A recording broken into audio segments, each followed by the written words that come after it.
એક તરફ આજે ઉમેદવારો પરસેવો પાડી રહ્યા છે તો બીજી તરફ સામાન્ય નાગરિકો માટે પણ આજે દિવસ ખૂબ આકરો છે। અમદાવાદમાં આકરી ગરમીનું ઓરેન્જ એલર્ટ આપવામાં આવ્યું છે। શાળાઓ માટે તો ડીઈઓએ મહત્વનો આદેશ આપી દીધો છે। શહેર અમદાવાદની જો વાત કરીએ તો ઉનાળો એટલો આકરો બની રહ્યો છે કે હવામાન વિભાગ દ્વારા આગામી 6 દિવસ માટે ઓરેન્જ એલર્ટ જાહેર કરવામાં આવ્યું છે।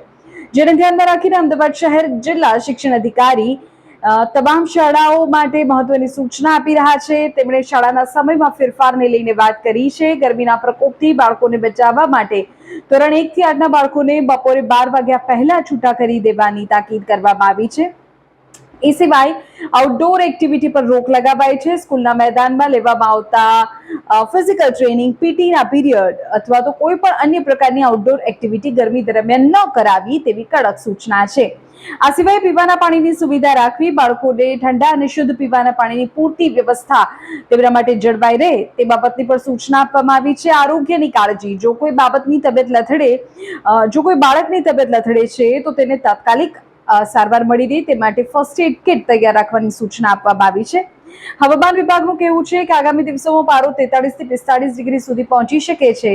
સૂકા પવનોને કારણે હીટવેવની અસર વધુ વર્તાશે, જેના કારણે નાગરિકોને બપોરે 12 થી 4 બહાર ન નીકળવું। ગુજરાતમાં હવે ઉનાળો તેના અસલી મિજાજમાં જોવા મળી રહ્યો છે। હવામાન વિભાગ દ્વારા રાજ્યભરમાં હીટવેવની ગંભીર ચેતવણી છે, એલર્ટ છે।